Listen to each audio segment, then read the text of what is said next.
आउन ढिला आउनुको कारण आयोजक मित्रहरूले मलाई भन्नुभएको थियो सही समयमा आउनु होला। मेरो यो 2-3 लाख पोइन्ट वाला गेम थियो के भीषण गेम थियो। त्यो गेम छोडौं भगौडा भन्छन्। बडो फसादमा परे, बडो बिजोग हो। त्यसकारण यहाँ आउँदा आउँदै हस्याङ फस्याङ गर्न ढिलो भयो। सरी, आयोजकलाई माफी माग्छु। I am so sorry. हुन त यो टिकटक गजबको प्लेटफर्म हो। सायद डोनाल्ड ट्रम्पले पनि इन्जोय गर्नु पर्यो भने सबभन्दा राम्रो प्लेटफर्मको रूपमा टिकटक रोज्न छैन। अब नेपालको प्राइम मिनिस्टर सम्मलाई लत लागेको कुरोको सूचना त छुइसकेको छ। तपाईलाई थाहा छ केपी शर्मा ओलीज्यूदेखि सामान्य पूर्व प्रधानमन्त्री कमरेड माधव कुमार नेपाल शेरबहादुरजी पनि हेर्नुहुन्छ कि क्या उहाँहरूले पनि हेर्नुहुन्छ र टिकटकबाट मुक्त मानिस कोही भयो भने प्राइज दिए हुन्छ। शहरमा टिकटक नहेर्ने मान्छे खोजेर प्राइज दिए हुन्छ। मलाई त्यस्तो लाग्छ। टिकटक नहेर्नु नि असभ्यता जस्तो भइसक्यो। नखेल्नु, नहेर्नु, टिकटक नबनाउनु। अब जहाँसम्म यो रियालिटी शो हुँदैछ, मलाई यदि जजको रूपमा सम्झना गर्नु भएको हो भने हिजै बाडुली लाग्थ्यो। अब प्रतियोगीको रूपमा चाहिँ मेरो भाइले बडो खसखस गर्नु भएको छ, पठाइदिउँला। जहाँसम्म मलाई लाग्छ यो टिकटकमा म्याक्सिमम रूपमा उपयोग वा दुरुपयोग भएको मान्छे मध्ये म पनि एक हुँ। 2700, 2800, 2900 आयो आयो आयो झिल्के चसा आयो। पानी तिर्खा लागेको छ, पानी पानी। यसरी मैले बनाएको त्यो यसो बोलेको थिएँ। पहिलो 12,000 मान्छे लाइभमा जोडिनु भएको थियो। हो त्यो बेलामा मैले हुन त यो बाथरुमवाला फन्डा पनि अनावश्यक रूपमा निकालिदिएका छन्। मेरो पुण्य भन्ने बित्तिकै केही न केही निकाल्नु पर्छ भनेर तपाईहरुलाई दिव्य चेतना साथ परमात्माले दिनुभएको छ कि। र मलाई जहाँसम्म लाग्छ टिकटक यस्तो प्लेटफर्म हो। म युट्युबलाई नदी भन्छु, टिकटकलाई खहरे भन्छु। खहरे पनि त सुन्दर हुन्छ नि त, झरना भन्छु। सरी, खहरे भन्दा फेरि मेरो ढाड भाग्नु हुन्छ यहाँ। टिकटक झरना हो भने युट्युब नदी हो। युट्युब नै टिकटकको प्रमुख स्रोत हो। यो बीचमा कसैले गोरु बेचेको छैन भन्छ भने म आइडियाज अफ जस्टिस का लेखक अमर्त्य सेनको एउटा भाषा प्रयोग गर्न चाहन्छु। सोशल मिडियाले अहिले कर्पोरेट हाउसहरुलाई भूत बंगला जस्तो बनाइसकेका छन्। तपाई आज ठूला बिग हाउसहरु, सरी टु से, या बिग हाउसको मित्रहरु पनि हुनुहुन्छ मलाई थाहा छ। आज मेन स्ट्रीम मिडिया भनेको सोशल मिडिया भइसकेको छ। यो कुरालाई तपाई अस्वीकार गर्न सक्नुहुन्न। र टिकटकमा जति पनि युजर साथीहरु हुनुहुन्छ, आजकल ट्याप ट्याप ट्याप ट्यापको रोग सबैलाई लागेको तपाईहरुलाई थाहा छँदै छ। त्यसैले टिकटकलाई तपाई मन पराउनुस् या मन नपराउनुस्, तर अस्वीकार गर्न सक्नुहुन्न। यो आजको रियालिटी हो। त्यसकारणले गर्दाखेरि देश जनता विकास समितिको पक्षमा पनि वकालत गर्ने सबभन्दा महत्त्वपूर्ण प्लेटफर्मको रूपमा मैले टिकटकलाई हेरेको छु। र टिकटक मेरो लागि रेस्टिङ प्लेस पनि हो। तपाईले जहाँसम्म किताबको कुरा गर्नु हो, 40 कटेपछि रमाउला भन्ने गीत मैले पनि सुनेको छु। म पनि 44-45 वर्षको भइसके। त्यसपछि मैले भन्ने कुरा के भने पढाइमा एउटा पीएचडी को लेभल भयो। अब कति किताब पढ्ने गाठे, कहिलेकाहीँ टिकटकमा पनि रमाउनु पर्छ भन्ने मलाई लागेको। Thank you. एकचोटि तपाईले जजलाई नि मिस कल गर्नु पर्ला, आयोजकलाई नि, र यसको बारेमा डिटेल्स दिनु पर्ला। त्यसो भए मैले उहाँहरुपट्टि फर्केँ। Thank you. काण्ड पुग्यो होइन? Thank you. र जय किशनजीको फिल्म हेर्न जाँदा टिकटक काण्ड अब धुम 5 मा प्रयोग गर्नेवाला हुनुहुन्छ। जयजी र मेरो बीचको जुन ढंगको एउटा टग अफ वार थियो त्यो पनि समाप्त भएको छ। म मिठाई बाँड्दै छु, आउनु होला। मैले जीवनमा एउटा टिकटक मात्र बनाएको छु। जो व्यक्तित्व मेरो छेउमा हुनुहुन्छ, हामी लन्डन सुटिङ गर्न गएको थियौँ। सम्हालिन्छ कहिले मन भन्ने सिनेमाको वेदरको कारण सुटिङ भएन। अनि गौरीमाले एउटा टिकटक बनाउँ आज भनेर मैले त्यो एउटा टिकटक चाहिँ बनाएको छु। त्यो भन्दा पछि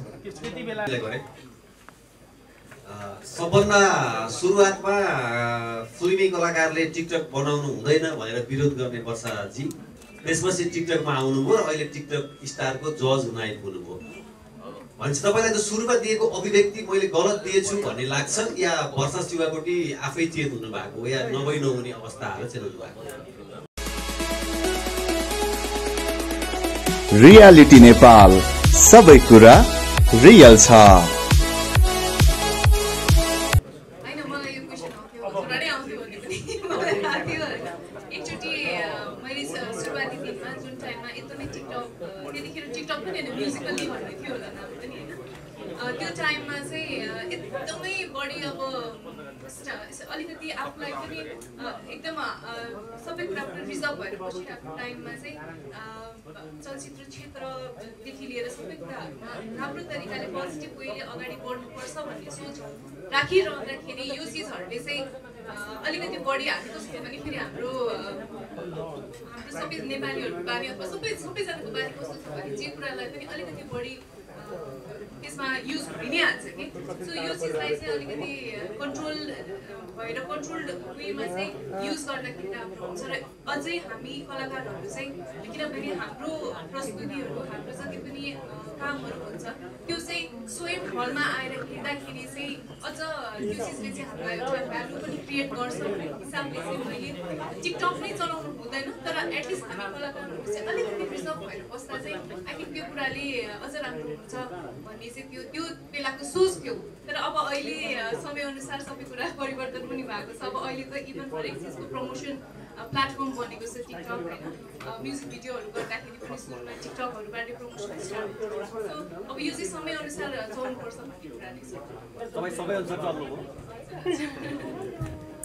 रमेश दाइ के भन्नुहुन्छ जस्तो टिकटकमा धेरै युवा युवती झुम्बिँदाखेरि मान्छेहरू हलमा आएनन् भन्ने पनि यो एक थरी तर्क गर्छन् होइन त्यस कारण एउटा टिकटक चाहिँ रोक्नुपर्छ भन्ने छ अर्कोतिर नेपाली कलाकारहरूले बोलेका चिजहरू टिकटकमा टुक्रा टुक्रा आउँदाखेरि धेरै कलाकारहरू फन्डामा पनि पर्नुभयो पछिल्लो पटक गौरी मल्लजी पनि अलिअलि त्यसमा पर्नु भएको थियो विशेष गरी यो काण्डमा होइन तपाईँले नबोल्दा नि अरूले बोल्दाखेरि तपाईँको नाम लिएर त्यसले टिकटकमा अलिक बढेको के भन्नुहुन्छ दाइ तपाईँ दुईजना हेलो धन्यवाद प्रश्नको लागि पहिलो कुरा त टिकटक आफैमा नराम्रो चिज चाहिँ होइन अघि धेरै वक्ताहरूले भनिसक्नुभयो यसलाई सही तरिकाले प्रयोग गर्नु पर्यो कुनै पनि कुराहरू रहेको कुरा अब आर्टिस्टहरू त्यहाँ सहभागी हुनुहुन्छ हुँदैन भन्ने कुराहरू चाहिँ के छ भने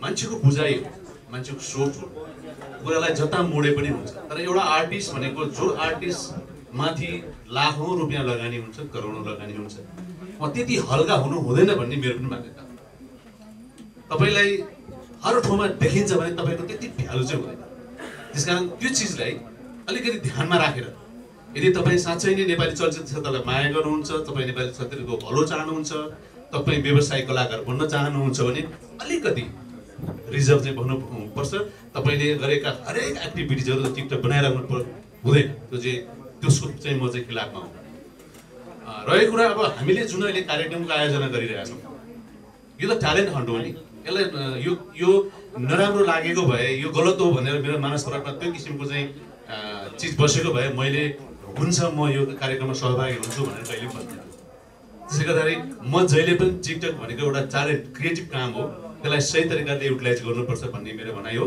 र त्यही विषयलाई लिएर हामी आज यहाँ छौँ गौरी दिदीको लन्डनदेखिको टिकटक यात्रा कस्तो चलिरहेछ त्यो पनि दबुजी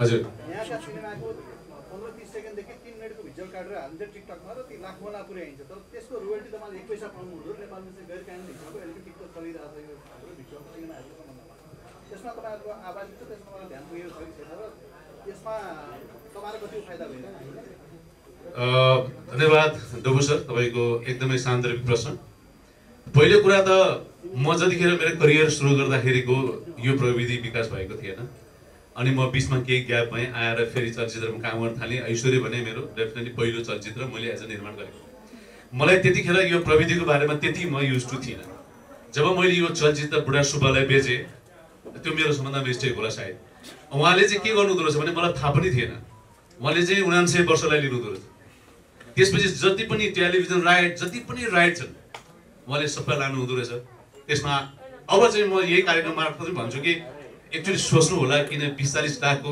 लोभमा चाहिँ तपाईँले सम्पूर्ण यो राइटहरू नबेच्नुहोस् हामी त एज अ निर्माता अहिले पनि पीडित छौँ नि देख्छु म एकदमै राम्रो भइरहेछ तर हामीले रोयल्टी 1 रुपियाँ पाउँदैनौँ अब मिस्टेक मेरो भइसक्यो त्यसले गर्दाखेरि म कसैलाई दोष दिन्न समयले मलाई सिकाएको छ अब नेक्स्ट प्रोजेक्टमा चाहिँ म त्यस्तो गर्दिनँ धन्यवाद अहिलेको प्रश्न कस्तो चलिरहेछ तपाईँको यात्रा लन्डनदेखिको? मलाई हेर्दा थाहा हुँदैन यात्रा कसो चलिरहेछ तपाईँको केही फरक आउँछ जस्तो लाग्यो यो विषयमा भनाइ प्रश्न के थियो अरे टिकटक यात्रा कस्तो चलिरहेछ यस्तो लन्डनमा पनि अब एभ्री डे सुट त हुँदैन थियो होइन अनि फेरि कहिलेकाहीँ अब हामी विदेशमा जाँदाखेरि आफ्नो देशभन्दा बाहिर अर्कै किसिमको दृश्यहरू देख्दाखेरि अर्कै रोमाञ्चहरू भइराखेको हुन्छ होइन अनि त्यो अवस्थामा ल टिकटक अकाउन्ट खोलाउँ न त पूजाले बनाइरहेको थिएँ अनि उसलाई हेरेर ए रमाइलै हुँदो रहेछ यो काम ल गरौँ त भनेर त्यो रमाइलोको लागि गरेको अनि त्यो म एकदमै एभ्री डे टिकटक चलाउने मान्छे चाहिँ होइन तर कहिलेकाहीँ मोड बन्यो भने चाहिँ म पनि पोस्ट गरिरहेको कहिले मलाई रमाइलो लाग्छ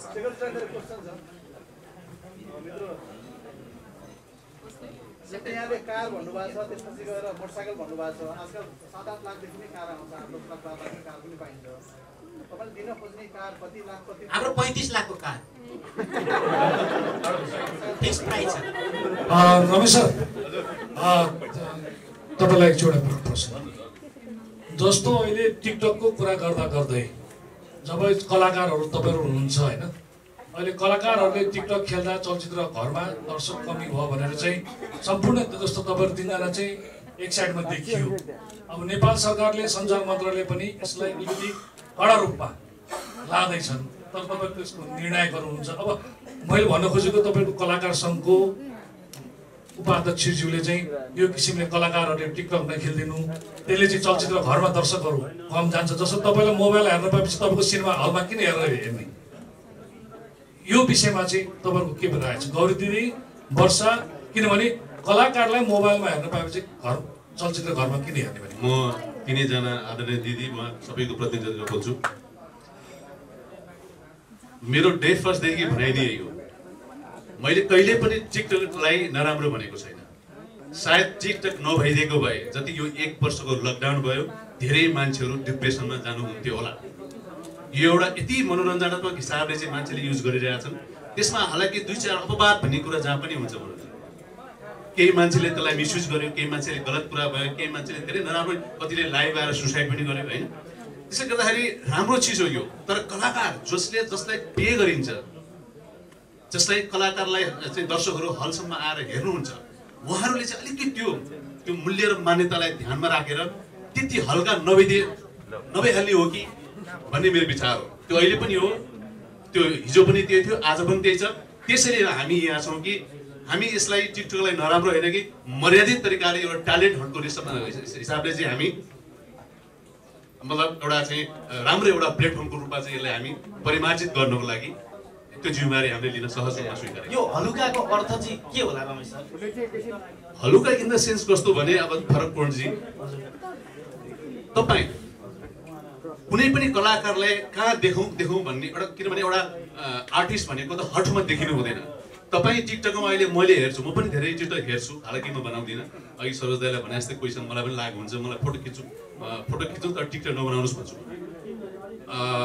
तर हल्का भने कस्तो भने एउटा कलाकारले तपाईँले जे गर्नुहुन्छ बिहानदेखि बेलुकासम्मको तपाईँको दिनचर्यालाई तपाईँ टिकटक बनाउनुहुन्छ त्यो राम्रो भएन किनभने तपाईँमाथि एउटा निर्माताले म एज अ निर्माता पनि बोलेको तपाईँमाथि एउटा निर्माताले विश्वास गरेर लगानी गर्छ र तपाईँलाई फ्रीमा मोबाइलमा एप्समा हेर्न पाइन्छ भने को दर्शक हलमा जान्छ यो अलिकति निर्माताको पीडा पनि हो मैले बोलेको एज अ कलाकार बोलेको होइन धन्यवाद रमेश दाइ निर्माताको हिसाबले पनि अझ पछिल्लो समय ट्रेन्ड हेर्नु भएको छ निर्माताहरू आफै कलाकारलाई मेरो गीतको टिकटक बनाइदिए फलानाको टिकटक बनाइदिए ढिस्कानाको टिकटक बनाइदिए यति पेमेन्टमा टिकटक बनाइदिए उति पेमेन्टमा टिकटक बनाइदिए भनेर बार्गेनिङ सुरु गर्नुहुन्छ अब यसलाई चाहिँ कसरी लिनु निर्माताले त्यही चाहिरहनु भएको छ अथवा केही फरक खोजिरहनु भएको छ टिकटकलाई एउटा मार्केटिङको हिसाबले युज गर्न मिल्यो नि टिकटकका पनि कति स्टार हुनुहुन्छ कति उहाँहरूको चाहिँ फ्यान फलोइङ छ मैले त त्यो एप्रिसिएट गर्छु राम्रो कुरा हो उहाँ यति ट्यालेन्टेड हुनुहुन्छ हामी सायद उहाँहरूलाई फिक्का छौँ त्यसै गर्दाखेरि त्यो चिजलाई एउटा पब्लिसिटीको माध्यममा हामीले प्रयोग म पनि भोलि प्रयोग गर्छु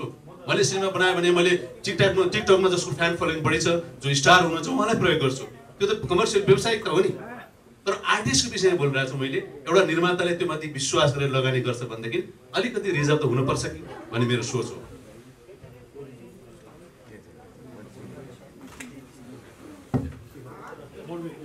अनुपले लागेको है गौरी दिदी, मैले होइन यही प्रश्न तपाईँलाई पनि रे।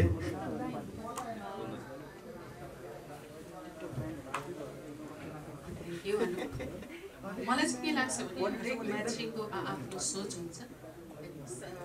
रमेशलाई जुन कुरा सही लाग्छ त्यो मलाई लाग्नुपर्छ भन्ने पनि छैन, या फेरि मलाई जे सही लाग्छ वर्षालाई सही लाग्छ भन्ने पनि छैन, र तपाईँहरूलाई त्यो सही लाग्नै पर्छ भन्ने पनि छैन। एउटा टिकटक युजर अब रेगुलर त होइन, कहिलेकाहीँको युजर हो म, र म त्यसमा आनन्द पनि लिइराखेको हुन्छु, र कहिलेकाहीँ म आफ्नो कुराहरू सम्प्रेषण पनि गरिरहेको हुन्छु। त्यसमा म अनुचित केही देख्दिनँ, त्यो मेरो आफ्नो भनाइ हो। र म यो पनि मान्दिनँ, यहाँनिर अलिकति अपवाद हुन जान सक्छ रमेशको कुरामा मेरो, कि रेगुलर हामी टिकटकमा आयौँ भने हाम्रो भ्याल्यु कम हुन्छ भन्ने कुरामा चाहिँ म अलिकति यसमा त्यति अग्री पनि छैन 100%। हुनसक्छ मैले आफूलाई कसरी प्रयोग गरिरहेको छु त्यसमा डिपेन्ड पनि हुनसक्छ। मैले मेरो क्रियाकलाप या भनौँ मेरो कुराहरूलाई कसरी राखेको छु त्यो पनि एउटा महत्त्वपूर्ण रोल हुन जान्छ।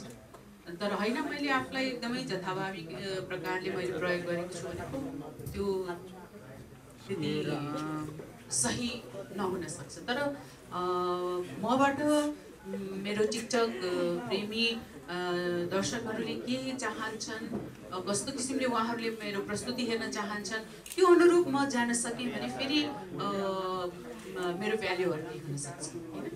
त्यसले गर्दाखेरि त्यो आफ्नो रोजाइ हो कि मैले मेरो दर्शकहरूलाई कुन किसिमले म प्रभावित ढङ्गबाट म प्रस्तुत हुन सक्छु, चाहे म बिहानदेखि बेलुकासम्म हुँ अथवा महिनाको एकचोटि हुँ।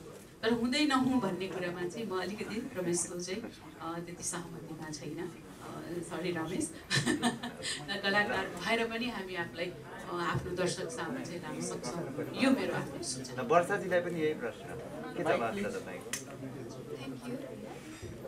यो विषयमा चाहिँ अब जस्तै अलिकति अब रिजर्भ यस्तो कुराहरू आउँछ होइन। यो कुरामा चाहिँ कस्तो हुँदो रहेछ भन्दाखेरि हामी अलरेडी एउटा क्यामेरामा युज टु भइसकेको आर्टिस्ट भइसकेपछि इजिली मोबाइलमा कसैले लिएर आएर ल गरौँ न भन्दाखेरि चाहिँ अलिकति अक्वर्ड फिल हुँदो रहेछ कि जस्तै म घरमा बसेर म एक्लै कोठामा बसेर म जस्तो पनि गर्न सक्छु होइन। त्यही चिज म क्यामेराको अगाडि एउटा फुल सेटअपमा मुभीको अथवा म्युजिक भिडियो त्यो सेटअपमा म मजाले गर्न सक्छु। तर कसैले पनि आएर त्यही चिज चाहिँ ल आउनुहोस् भनेर अब यतिकै क्याजुअली कसैले गर्दाखेरि चाहिँ आफूलाई अक्वर्ड फिल हुन्छ। त्यो सबैको आफ्नो किसिमको नेचर पनि हो र एउटा पर्सपेक्टिभ पनि हो। जसरी मेरो सुरुका दिनहरूमा मैले टिकटकलाई हेर्ने एउटा पर्सपेक्टिभ थियो त्यो अहिलेको टाइममा आएर चेन्ज भएको छ, किनभने टिकटक एउटा म्यान्डेटरी हामी इभन अब प्रमोसन एक्टिङ मात्रै गर्दैनौँ, काम मात्रै गर्दैनौँ, कति ब्रान्डहरूको प्रमोसनहरूदेखि लिएर हरेक चिजहरूमा हामी सक्रिय हुनुपर्छ। त्यसको लागि उहाँहरूले प्लेटफर्म चाहिँ टिकटकलाई पनि एउटा प्रायोरिटीमा राख्नु भएको छ होइन। सो यो सब चिजहरूलाई हेर्दाखेरि चाहिँ होइन म मेरो एउटा सर्टेन आफ्नो एउटा के भन्छ एउटा रुल्स अथवा केही एउटा बााउन्ड्रीमा बस्छु भनेर अलिकति बस्न कलाकार भएर सबैजनासँग काम गर्दाखेरि चाहिँ त्यो अलिकति नहुँदो रहेछ र सबैलाई सजिलो हुने तरिकाले र आफ्नो अडियन्स त आफूले बुझिन्छ आफूले के गरिरहेको छु, पहिलादेखि के गरेर आइरहेको छु र मलाई के गर्दाखेरि कम्फर्टेबल हुन्छ, यो सबै चिजहरू हेरेर चाहिँ टिकटकलाई एउटा पोजिटिभ वेमा हामीले एज अ कलाकार होस् अथवा सबैजनाको तर्फबाट चाहिँ एउटा पोजिटिभ वेमा गर्न सक्छौँ। तर त्यही चिज अब टिकटकले अहिले आएर यो रूप लिन्छ भन्ने चाहिँ हामीलाई पहिला पनि थाहा थिएन, किनभने अहिले यति धेरै सबै चिजहरू इभन युट्युबलाई पनि लगभग ओभरस्याडो गरिदिइसकेको छ टिकटकले होइन। हरेक चिजहरू सानो क्लिप्सहरूदेखि लिएर हरेक चिजहरू टिकटकमा आइरहेको हुन्छ र आई थिङ्क यो चाहिँ सबै हामी आफैमा भर पर्ने कुरा हो। हामी कुन कुरालाई चाहिँ प्रायोरिटी दिने, कुन कुरालाई कसरी हेर्ने। मलाई कहिलेकाहीँ एकदम डिस्टर्ब फिल भइरहेछ भने म टिकटक हेर्छु, त्यो चिजले मलाई रिफ्रेसमेन्ट दिन्छ होइन। तर कहिलेकाहीँ एकदमै अब कति कुराहरू भाइरल अथवा यो चिजहरू भनौँ न काण्ड टाइपको चिजहरू आउँछ नि, यस्तो चिजहरू आउँदाखेरि चाहिँ त्यही चिज रिपिटेड आइरहँदाखेरि कति दिन मैले टिकटकै पनि त्यो एपै पनि बन्द गरेर त्यो रिमुभ गरेर राखेको छु कि। सो आफूलाई के कुराले चाहिँ कम्फर्ट हुन्छ भन्ने कुरालाई चाहिँ प्रायोरिटीमा राखेर सबैजनालाई सहज हुने तरिकाले चाहिँ काम गर्नुपर्छ जस्तो लाग्छ। पुण्यजी तपाईँ यहाँ हस्तीहरूसँग बसिरहनु भएको छ, म पनि हस्ती नै हो नि। तपाईँ टिकटकको हस्ती हो तपाईँ? होइन, मैले ठट्टा गरेँ। फेरि उहाँहरूको अगाडि त मैले यो कुरा बयान गर्नु भनेको केही सोध्दै हुनुहुन्छ तपाईँ? हजुर।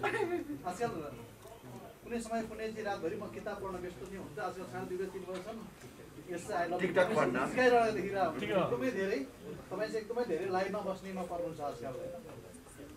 टिकटक स्टार नेपाल 2018 हुँदैछ, तपाईँ एउटा धरो क्यान्डिडेट हुन सक्नुहुन्छ तपाईँ यसमा अथवा केही न केही भाग लिँदै हुनुहुन्छ कि तपाईँको भूमिका के हुन सक्छ अब? र तपाईँ आज टिकटकको मायाजालमा यस्तो पर्नु भएको छ कि तपाईँको अधिकांश समय चाहिँ टिकटकमै देखिरहेको हुन्छ, फेरि लाइभ देखिरहेको हुन्छ, त्यसमा पैसा बढी आउने भनेको के हो? अनि विशेष गरी यस कार्यक्रममा तपाईँको सम्बन्ध के रहेको छ? तपाईँ गलत घोडामा दाउ लगाउनु हो क्या? तपाईँ पत्रकारिता होइन डिप्लोमेसीतिर लसिएको भए अहिले राजदूत भइसक्नु हुन्थ्यो होला डब्बुजी। तपाईँले मलाई प्रशंसा गर्नु हो या बेलुन बनाएर उडाउनु हो मलाई थाहा भयो। एनिवे, आदरणीय गौरी मल्लज्यू जसको फिल्म हेर्न 2043-44 साल ताका सन्तान हेर्न हामी गएका थियौँ। म असाध्यै कम फिल्म हेर्ने मान्छे, क्लासको फर्स्ट स्टुडेन्टले फिल्म हेऱ्यो भने लौ यो बिग्रियो खेर गयो भन्थे। तैपनि लोकी लोकी भुवन केसीज्यू उहाँको करिश्मा मानन्दरको फिल्म हेर्न हामी गएका थियौँ। आदरणीय सरोज खनाल हिँडिसक्नुभयो। हामी कलेज पढ्दाको नायक हो रमेश उप्रेतीज्यू यही हुनुहुन्छ, वर्षाजी हुनुहुन्छ, अरू साथीहरू पनि हुनुहुन्छ, सबै कलाकारहरू। म कलाकार हुन सर्वाधिक अयोग्य मान्छे। हुन त हाम्रो पार्टी जसको केन्द्रीय नेतृत्वमा म छु, माननीय मन्त्रीज्यू यहाँबाट गइसक्नुभयो। म यहाँ आउन ढिला आउनुको कारण आयोजक मित्रहरूले मलाई भन्नुभएको थियो सही समयमा आउनु होला। मेरो यो 2-3 लाख पोइन्टवाला गेम थियो के, भीषण गेम थियो। त्यो गेम छोडौँ भगौडा भन्छन्, बडो फसादमा परे, बडो बिजोग हो। त्यसकारण यहाँ आउँदा आउँदै हस्याङ फस्याङ गरेर ढिलो भयो, सरी। आयोजकलाई माफी माग्छु, आइ एम सो सरी। हुन त यो टिकटक गजबको प्लेटफर्म हो। सायद डोनाल्ड ट्रम्पले पनि इन्जोय गर्नु पर्यो भने सबभन्दा राम्रो प्लेटफर्मको रूपमा टिकटक रोज्नु वेबसाइट। अब नेपालको प्राइम मिनिस्टरसम्मलाई लत लागेको कुरोको सूचना त छुइसकेको छ, तपाईँलाई थाहा छ। केपी शर्मा ओलीज्यूदेखि सामान्य पूर्व प्रधानमन्त्री कमरेड माधव कुमार नेपाल, शेरबहादुरजी पनि हेर्नुहुन्छ कि क्या? उहाँहरूले पनि हेर्नुहुन्छ र टिकटकबाट मुक्त मानिस कोही भयो भने प्राइज दिए हुन्छ। सहरमा टिकटक नहेर्ने मान्छे खोजेर प्राइज दिए हुन्छ। मलाई त्यस्तो लाग्छ। टिकटक नहेर्नु नि असभ्यता जस्तो भइसक्यो। नखेल्नु, नहेर्नु, टिकटक नबनाउनु। अब जहाँसम्म यो रियालिटी सो हुँदैछ, मलाई यदि जजको रूपमा सम्झना गर्नु भएको हो भने हिजै बाडुली लाग्थ्यो। अब प्रतियोगीको रूपमा चाहिँ मेरो भाइले बडो खसखस गर्नु भएको छ, पठाइदिनु होला। जहाँसम्म मलाई लाग्छ यो टिकटकमा म्याक्सिमम रूपमा उपयोग वा दुरुपयोग भएको मान्छे मध्ये म पनि एक हुँ। 2700, 2800, 2900 आयो आयो आयो झिल्के चस्मा आयो, पानी तिर्खा लागेको छ, पानी पानी। यसरी मैले बनाएको त्यो यसो बोलेको थिएँ। पहिलो 12,000 मान्छे लाइभमा जोडिनु भएको थियो।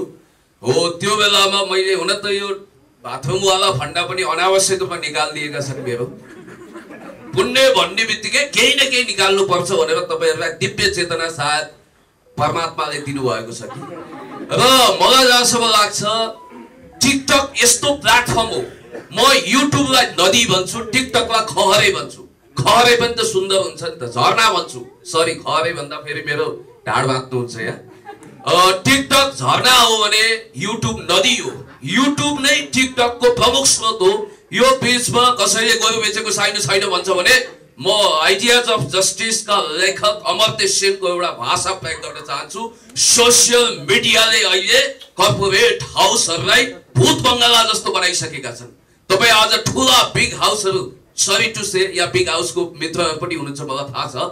आज मेन स्ट्रिम मिडिया भनेको सोसियल मिडिया भइसकेको छ। यो कुरालाई तपाईँ अस्वीकार गर्न सक्नुहुन्न।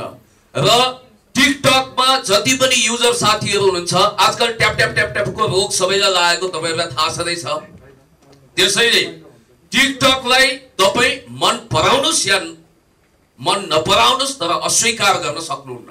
यो आजको रियालिटी हो। त्यसकारणले गर्दाखेरि देश जनता विकास समितिको पक्षमा पनि वकालत गर्ने सबभन्दा महत्त्वपूर्ण प्लेटफर्मको रूपमा मैले टिकटकलाई हेरेको छु र टिकटक मेरो लागि रेस्टिङ प्लेस पनि हो।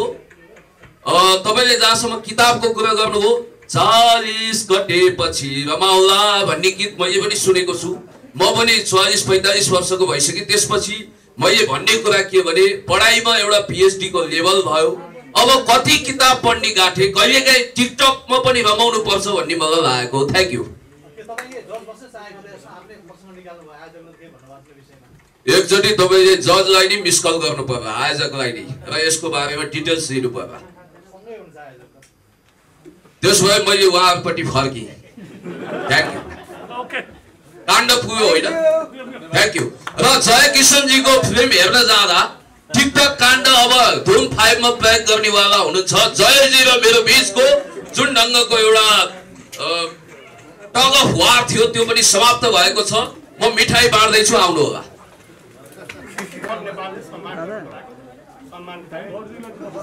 मेरो प्रश्न चाहिँ अब सरलताले ढिलो भयो।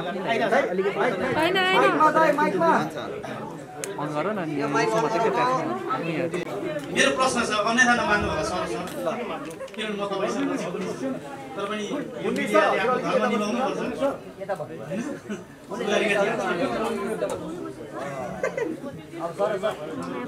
जस्तो अन्तत हुँदा अब टिकटकसँग रिलेटेड अवार्ड नै हुन लाग्यो होइन? कस्तो राम्रो कि अहिले सारा अडियन्सहरू यता घुमिराख्नु भएको छ। तर मैले कतै कतै देखेको थिएँ कि तपाईँसँग कोही मान्छेहरू टिकटक बनाउन आउँदा चाहिँ तपाईँ होइन म टिकटक तर आज तपाईँ यहाँ सम्मानित हुनुहुन्छ यो स्टेजमा के यसलाई तपाईँ कसरी जवाफ दिन चाहनुहुन्छ?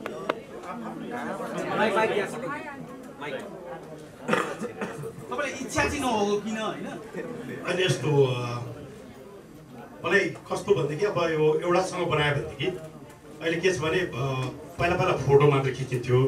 अहिले फोटो खिच्ने भन्दा पनि टिकटक बनाउने कुराहरू हुन्छ। अब एउटासँग बनाउने एउटासँग नबनाउने गर्नुभन्दा यो गर्दाखेरि मेरो लागि सबै मेरो दर्शकहरू, मेरो मलाई चाहने मान्छेहरू सबैजना समान हो। एउटाले गर्दा अर्कोलाई नगर्दा अर्कोसँग नगर्दाखेरि पक्षपात हुन्छ। र यो गरेर अलिकति भ्याउँदै नभ्याउने भयो। त्यसले गर्दाखेरि सबभन्दा बेटर म कसैसँग पनि टिकटक बनाउँदिनँ भनेर। तर म टिकटकको विरोधी चाहिँ होइन, सबैको हेर्छु। मैले जीवनमा एउटा टिकटक मात्र बनाएको छु जो व्यक्तित्व मेरो छेउमा हुनुहुन्छ। हामी लन्डन सुटिङ गर्न गएको थियौँ, सम्हालिन्छ कहिले मन भन्ने सिनेमाको। वेदरको कारण सुटिङ भएन, अनि गौरीमाले एउटा टिकटक बनाउँ आज भनेर मैले त्यो एउटा टिकटक चाहिँ बनाएको छु। त्योभन्दा पछि त्यति बेला सरसर मान्न तयार हुनुहुन्थ्यो तपाईँले प्रस्ताव राख्दा गौरी म्याम? गौरी म्यामले भन्दा पनि म जवाब दिन्छु। गौरी म्यामले भनेको हरेक कुरा मान्छु, किनभने म उहाँलाई मा भनेर सम्बोधन गर्छु। उहाँले उहाँ मेरो सहकर्मी हो र एउटा रेस्पेक्ट उहाँले भनेका कुराहरू मैले नाइ भन्न सक्दिनँ। सिद्धो म भागौँ अब। सरलता धन्यवाद। हजुर थ्यांक यू। सम्मानित हुनुभएको बधाई छ। हजुर सबैजनालाई धन्यवाद।